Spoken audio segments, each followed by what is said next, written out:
Guys welcome back to this new video. ये इस वीडियो का सेकंड पार्ट है, वेव ऑप्टिक्स का सेकंड पार्ट है। फर्स्ट पार्ट में मैंने आपको यहाँ तक पढ़ा दिया था, कंस्ट्रक्टिव डिस्ट्रक्टिव की वैल्यू हमने निकाल दी थी। अब हम इससे समझेंगे। बिना टाइम वेस्ट करे वीडियो को स्टार्ट करते हैं। इसमें क्या है, सेंट्रल मैक्सिमा है। सेंट्रल मैक्सिमा पे वाई की वैल्यू होती है 0। कितनी होती है? 0। कुछ है ही नहीं सेंटर पर, तो कुछ है ही नहीं। First maxima D lambda by 2, second maxima 2d lambda by D, third maxima 3d lambda by D. समझ में? इसके नीचे वाले जाएंगे तो इसकी माइनस में चली जाएगी वैल्यू। अब जहाँ पे कुछ नहीं बन रहा, ये मिनिमम है। First minima D lambda by 2d, second minima 3d lambda by 2d, third minima 5 lambda by 2d। समझ में आया? समझ में आया? ठीक है। अब बात आती है फ्रिंज विड्थ की। PYQ है फ्रिंज विड्थ का। फ्रिंज विड्थ क्या होती है? फ्रिंज विड्थ होता है beta is equal to D lambda by D. बेटा बड़ा हो गया, मतलब कैपिटल डी। पीछे वाले में क्या था? Delta x is equal to y small d by D. इसमें डी ऊपर आएगा। ये क्या है? Distance between the slit and screen. ये क्या है? Distance between the slits. याद रखना ही, आप पेपर में दिया मिलेगा। ठीक है, इतना आ गया भाई, हम इनको कंपेयर कर सकते हैं। अब एक क्वेश्चन दिखाती हूँ मैं आपको, मे बी आपका बहुत इंटरेस्टिंग प्यारा सा क्वेश्चन है। पीछे वाले चैप्टर का कॉन्सेप्ट लगेगा। यंग डबल स्लिट में क्या देर का, अगर येलो लाइट रिप्लेस कर दे ब्लू लाइट से बिना डिस्टर्ब करे, तो हमारे फ्रिंज विड्थ पे क्या असर पड़ जाएगा? अच्छा क्वेश्चन है, पूछना भी चाहिए, सही बात है। बच्चे इसको गलत करेंगे। अब मैं इसको बताती हूँ कैसे करना है। देखो, मैंने आपको बताया बीटा है D lambda by d which is directly proportional to lambda. ठीक है, येलो लाइट को रिप्लेस कर दिया, मतलब वो हटा दी ब्लू लाइट से, तो हमें ये पता है विबग्योर, इधर से जाओगे वेवलेंथ बढ़ेगी। रेडियो वेव, माइक्रोवेव, इंफ्रारेड में इधर जाओगे फ्रीक्वेंसी बढ़ती है, इसमें इधर वेवलेंथ बढ़ती है। अरे बहुत प्यारा कंसेप्ट है। ठीक है, क्या बोला? येलो लाइट को रिप्लेस कर दिया ब्लू लाइट से, वेवलेंथ क्या होगी? कम। क्यों? येलो की ज़्यादा वेवलेंथ थी ना, ब्लू से रिप्लेस कर दी। फ्रिंज विड्थ क्या हो जाएगी? कम। कोई कॉन्सेप्ट आपको हार्ड लगा इसमें? अब मैं आपको इसका आंसर दिखाती हूँ। देखो देखो क्या आंसर है इसका। इसका आंसर क्या आया था?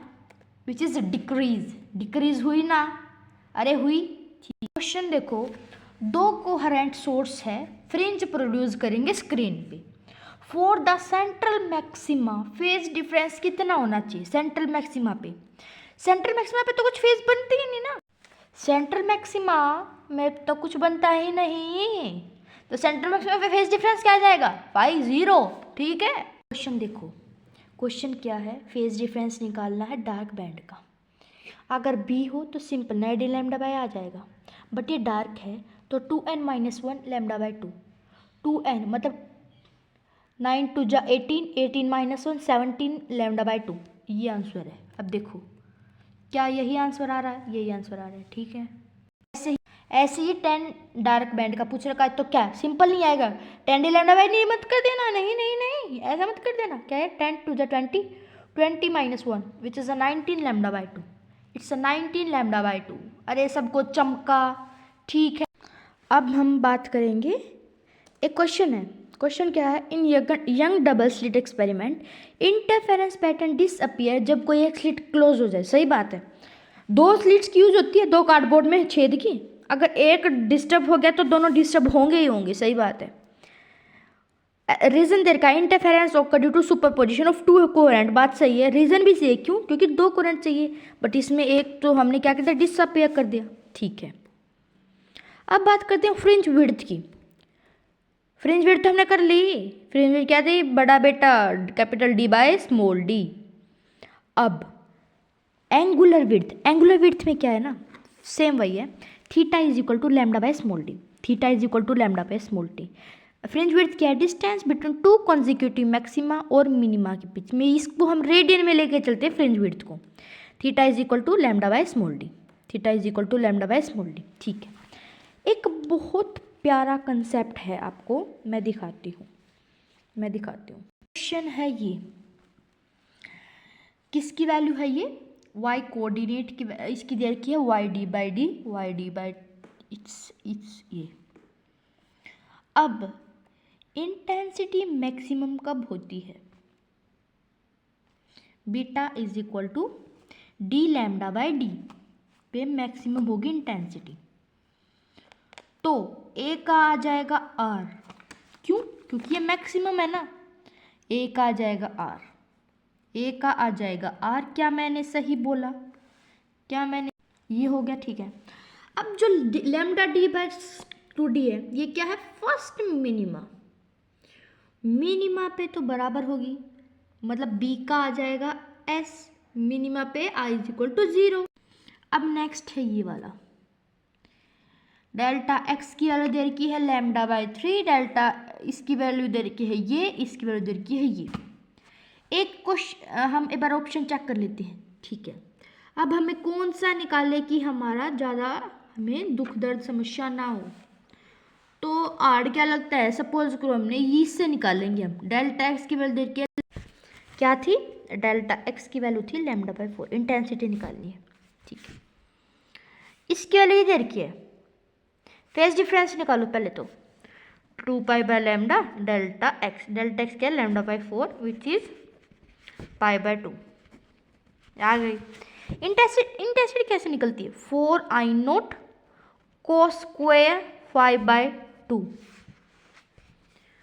तो 4 आई नोट कोस स्क्वायर 5 बाय 2, समझ में, पाई बाय 2 कितना होता है, ये आ गई पाई बाय 2, कोस के 5 बाय 2, तो 2 तो नीचे था ही, तो ये आ जाएगा पाई बाय 4। इसकी वैल्यू निकाल के हमारी आ जाएगी इंटेंसिटी। क्वेश्चन क्या है, डिस्टेंस बिटवीन सेंट्रल मैक्सिमा और थर्ड ऑर्डर मैक्सिमा के बीच में कितना डिस्टेंस है, 3 ओमेगा। सिंपल बात, क्योंकि मैक्सिमा है तो हमें कंफ्यूज नहीं होंगी, तो एक आ जाएगा क्यों। Distance between central maxima third order minima कितना था, पहला था, दूसरा था, तीसरा था। पहले में क्या था, D lambda by 2d, 5 by 2 which is 2.5, B का आ जाएगा p, ए का आ जाएगा q, बी का आ जाएगा p, आंसर इज थर्ड। सही बात है, ठीक है। अब कुछ फेमस क्वेश्चन होते हैं, क्वेश्चन क्या होते हैं कि भाई जिनमें ना सिंपल फॉर्मूला निकल जाएगा n1 lambda 1 is equal to n2 lambda 2, क्योंकि लैम्डा 1 लैम्डा 2 की वैल्यू हमें दी मिलेगी, ठीक है। इससे एक आ जाएगा, अब मैं आपको इसका आंसर दिखाती हूँ। लैम्डा 1 लैम्डा 2 की वैल्यू दे रखी है, n1 बाई n2 की वैल्यू आ जाएगी, n1 बाई n2 की वैल्यू आ जाएगी, ठीक है, 5/6, n1 n2 की वैल्यू आ जाएगी 5/6। अब जो हमारी एक n1 की वैल्यू आई है उससे हमें एक फ्रिंज विड्थ निकालेंगे n d lambda by d, अगर दूसरी आई है तो n d lambda by 2d। समझ में आ गया, अरे समझ में आ गया, बता दो, ठीक है। n1 lambda 1 is equal to n2 lambda 2। अब एक फ्रिंज विजिबिलिटी नाम से कुछ कॉन्सेप्ट है, फ्रिंज विजिबिलिटी, ये कुछ नहीं है क्या, एक क्वेश्चन था ना, I maximum minus I minima upon I maximum plus I minima, ये आ जाएगा क्या था, 2√n बाई n+1, तो यही सिंपल है, 2√ बीटा बाय 1 प्लस बीटा, 1 आ जाएगा ऑप्शन। बताओ ऑप्शन 1 आया, बिल्कुल सेम उसी कॉन्सेप्ट है वो, देखो फर्स्ट आ गया ना, ठीक है। बात याद रखना, जब इंटरफेरेंस होता है तो एनर्जी ना डिस्ट्रीब्यूट होती ना एक रेट होती, एनर्जी कंजर्व रहती है हमेशा। बात याद रखना कि अगर इंटेंसिटी थी आई नोट, अगर एक स्लिट को कवर कर दिया, मैक्सिमम कितनी थी 4 आई नोट, अगर एक स्लिट को कवर कर दिया तो आई नोट बाई 4 हमारी इंटेंसिटी हो जाएगी, कितनी हो जाएगी, आई नोट बाई 4, ठीक है। अब ये क्वेश्चन देखना, in YDSC the intensity is maximum is observe to be I not if one of the slit is the location is reduce to I not by, सही बात है। Fringe width blue are wider होगी क्या, बताओ। देखो जो interference का graph है सिंपल, इसमें कोई भी ना हार्ड नहीं है, ये बिल्कुल बराबर है, बिल्कुल सेम। बीच वाले पे क्या है, मैक्सिमम हो जाएगी विच इज 4 आई नोट, ठीक है, आइडेंटिकल सोर्स है, बीच में 4 आई नोट। अब ये याद रखो, अब कुछ इफेक्ट्स कि भाई हम इनको चेंज कर देंगे तो इंटेंसिटी पे क्या प्रभाव पड़ेगा, ठीक है, अलग अलग इफेक्ट्स रखना। कई क्वेश्चन में क्या है ना, I1 नहीं दिया मिलेगा, ओमेगा 1 दिया मिलेगा और इंटेंसिटी पूछ रखेगी। तो कोई हार्ड वाली बात नहीं है, जो ओमेगा 1 है उसको I1 लेके चलो क्योंकि डायरेक्टली प्रोपोर्शनल है। I1 omega 1, I1 omega 1 directly proportional है। ठीक है, ठीक है।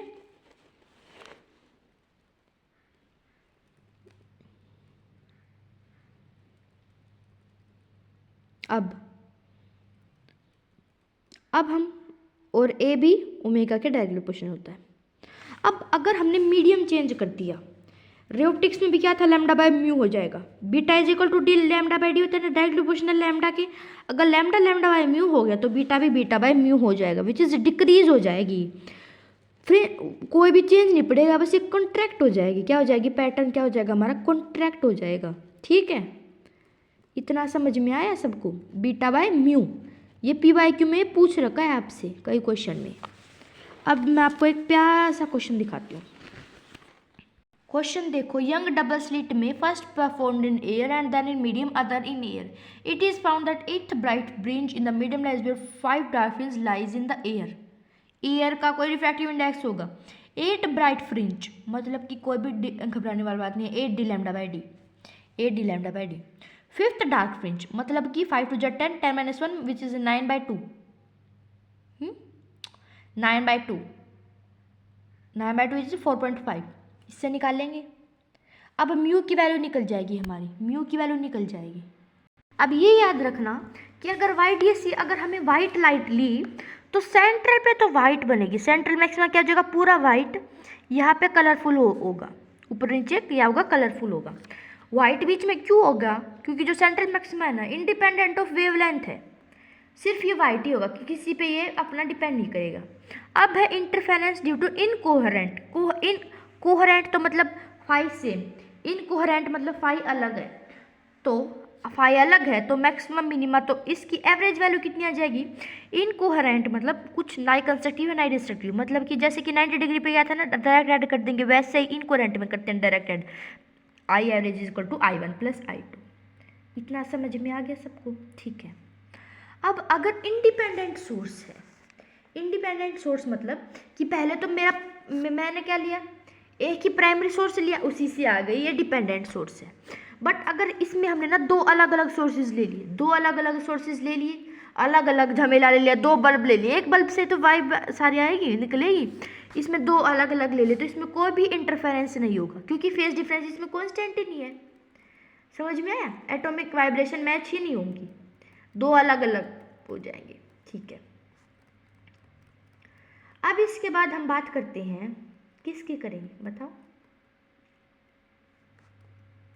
एक क्वेश्चन देखो आप, एक यंग का डबल स्लिट एक्सपेरिमेंट है, 2 स्लिटली कोहेरेंट है, ठीक है, the same setup is but incoherent. अब इनकोहेरेंट है तो सिंपल ऐड कर देंगे, इनकोहेरेंट में क्या कर देंगे हम, सिंपल ऐड कर देंगे। कोहेरेंट में तो फेज डिफरेंस होगा, इनकोहेरेंट में कोई फेज डिफरेंस नहीं है, तो इंटेंसिटी डायरेक्ट ऐड हो जाएगी, क्या हो जाएगी 2। अगर वो कोहेरेंट है तो मैक्सिमम कितनी थी 4I0, मिनिमम कितनी, इन दोनों का रेशियो निकालना है हमें और कुछ नहीं करना। Which is true for interference के लिए कौन सा ट्रू है बताओ, सेकंड ट्रू है, क्योंकि कोई भी नो। अब ये कॉन्सेप्ट देखो, इस कॉन्सेप्ट में क्या है, इक्विवेलेंट पाथ कॉन्सेप्ट, मतलब कि 2 path equal for light if it take same time to cover the distance, दोनों पाथ सेम है। उसमें क्या था, n1 λ1 is equal to n2 λ2। इसमें क्या है, μ1 d1 is equal to μ2 d2, μ1 d1 is equal to μ2 d2, ठीक है, μ1 d1 is equal to μ2 d2। अब अगला कॉन्सेप्ट है, अगर हमने ग्लास स्लैब को इंट्रोड्यूस कर दिया, ग्लास स्लैब को अगर हमने इंट्रोड्यूस कर दिया तो डेल्टा एक्स कितना हो जाएगा, μ-1t, μ-1, क्यों, क्योंकि कुछ ना कुछ उसका होगा, μ-1t, μ-1t। ग्लास स्लैब को अगर मैंने इंट्रोड्यूस कर दिया, फ्रिंज विड्थ पे कोई भी फर्क नहीं पड़ेगा, फ्रिंज विड्थ सेम रहेगी, सिर्फ पैटर्न ही चेंज होगा।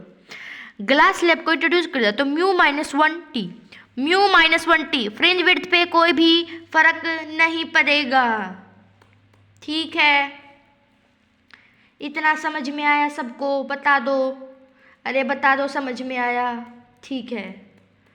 अब इसके बाद हम स्टार्ट करते हैं ना, shape is of fringe. Fringe की शेप कैसी होगी? अगर दो है तो ये कैसे बन जाएगी? एक टाइप की हाइपरबोला बन जाएगी। क्या बन जाएगी? Hyperbola.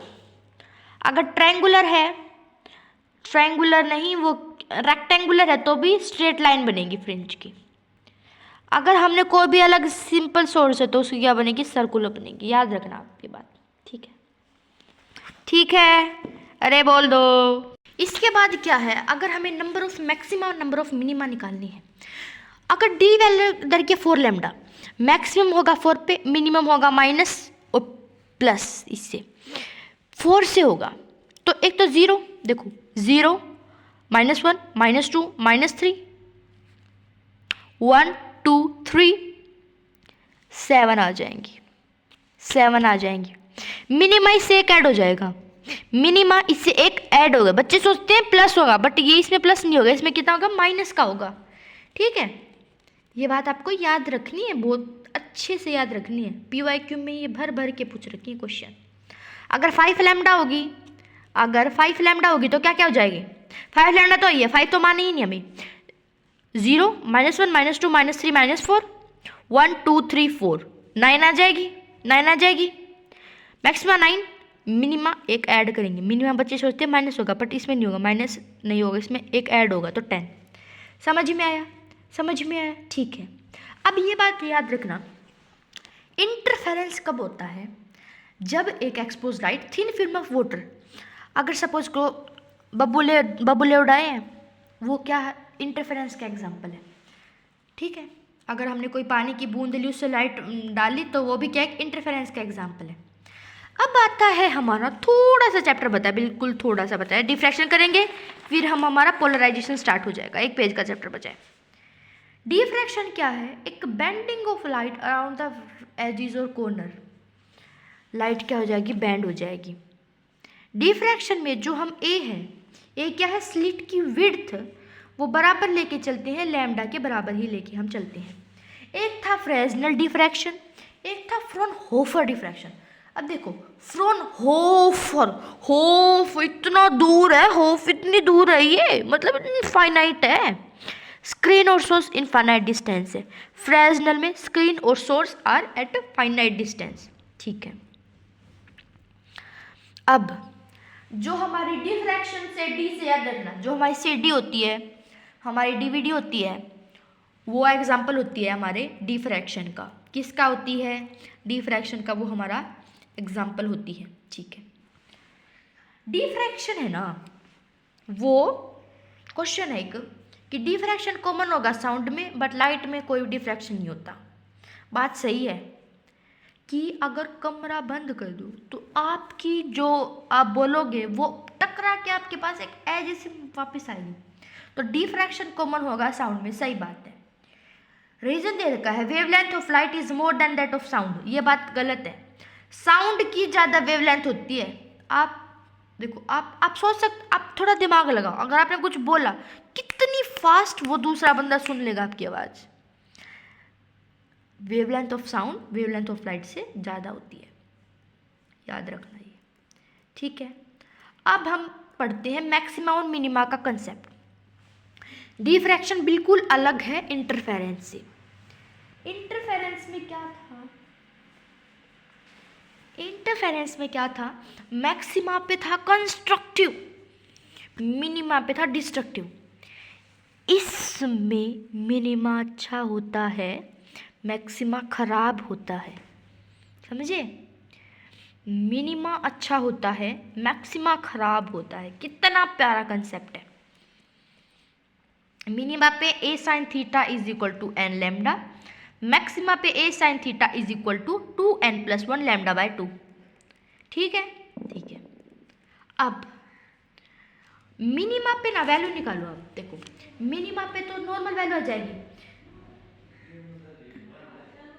A theta is equal to n lambda, theta आ जाएगा n lambda by a, first का लैम्डा बाय ए, सेकंड का 2 लैम्डा बाय, थर्ड का 3 लैम्डा बाय। ये क्या बता दूं मैं? मिनिमा। वही अगर मैक्सिमा हो तो फर्स्ट पे कितना आ जाएगा? फर्स्ट पे कितना आ जाएगा? 3 लैम्डा बाय 2 है, सेकंड पे 5 लैम्डा बाय 2 है। उसकी तरह नहीं है, उसमें क्या था? लैम्डा बाय 2 डी, इसमें नहीं है 2n+1 लैम्डा बाय 2, 3/2 फिर 5/2, फिर 7/2, ऐसे करके आएगा ये।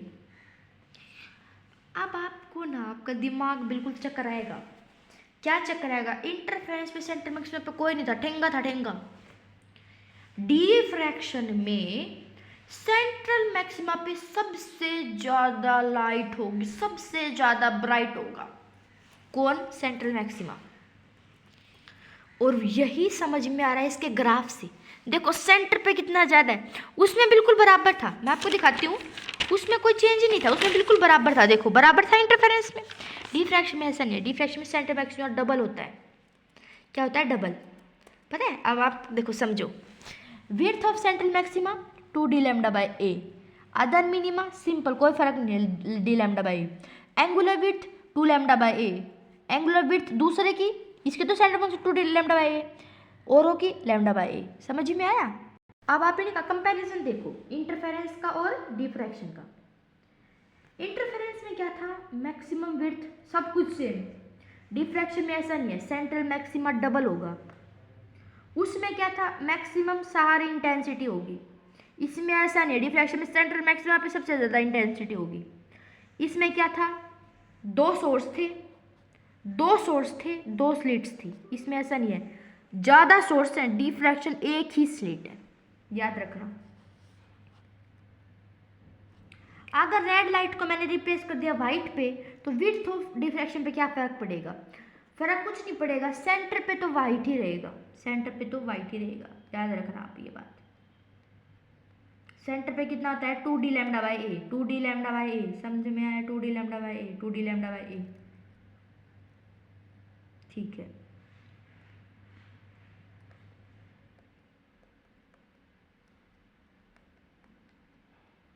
d sin theta is equal to n lambda, ये याद रखना। अब फ्रेसनल डिस्टेंस है। फ्रेसनल मतलब फाइनाइट सोर्स, फ्रोनोफोर मतलब इनफाइनाइट सोर्स।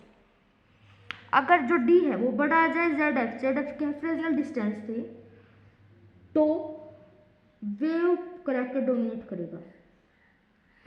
अगर d छोटा आ जाए z से, तो रे करेक्टर डोमिनेट करेगा। फ्रेसनल डिस्टेंस की वैल्यू है z is equal to a square by lambda. क्या है? z is equal to a square by lambda. Last concept देखो, एक पेज बताया बिल्कुल बस। पोलराइजेशन क्या होता है? एक रेस्ट्रिक्शन होती है वाइब्रेशन की, लाइट की, परपेंडिकुलर होती है उसके डायरेक्शन ऑफ प्रोपोगेशन के। यहाँ पे अनपोलराइज लाइट ली मैंने। एक पोलैरीमीटर होता है, पोलैरीमीटर, ये निकोल प्रिज्म भी हो सकता है, टोरमेलिट क्रिस्टल से भी हो सकता है। पास से हुई इसकी इंटेंसिटी आधी हो जाएगी, ये याद रखना।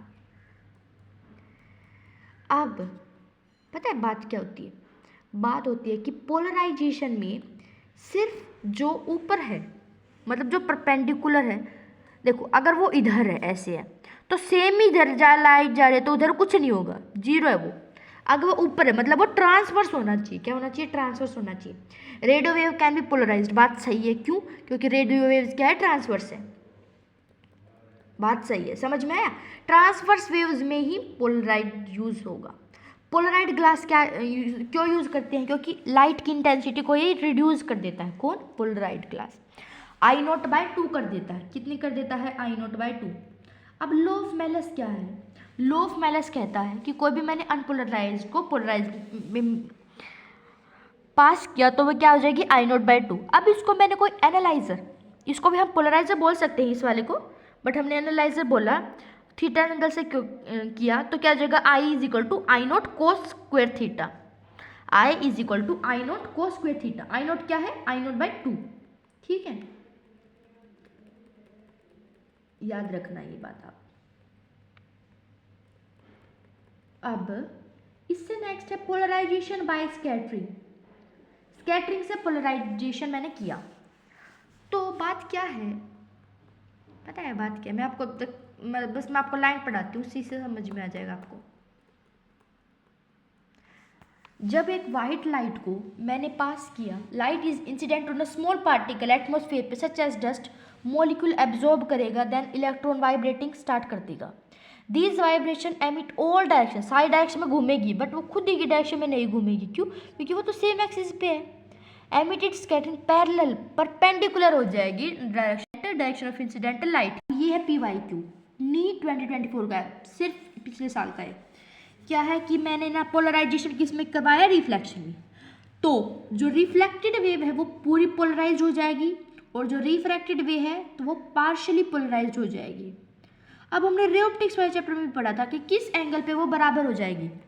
तो एंगल है वो tan i is equal to mu, tan i is equal to mu. इसको क्या बोलेंगे, ब्रूस्टर्स एंगल। क्या बोलेंगे, ब्रूस्टर्स एंगल। कॉन्सेप्ट है रिजॉल्विंग पावर क्या होती है कि एक एबिलिटी कितनी रिजॉल्व की है उसने, इसमें ज़्यादा रिजॉल्व हुई, इसमें कम रिजॉल्व, इसमें कोई रिजॉल्व ही नहीं हुई। ठीक है, दोनों याद रखना कि लैम्डा के इनवर्सली प्रोपोर्शनल। टेलीस्कोप में क्या थी, 2a बाय 1.22 लैम्डा, और उसमें क्या थी 2 mu sine theta by 1.22 lambda. इसमें याद रखना, आप ये बात समझ में आ गई आपको। माइक्रोस्कोप में क्या है, 2 mu sine theta by 1.22 lambda, इसमें कितना है 2a बाय 1.22 लैम्डा, दोनों लैम्डा के इनवर्सली प्रोपोर्शनल हैं।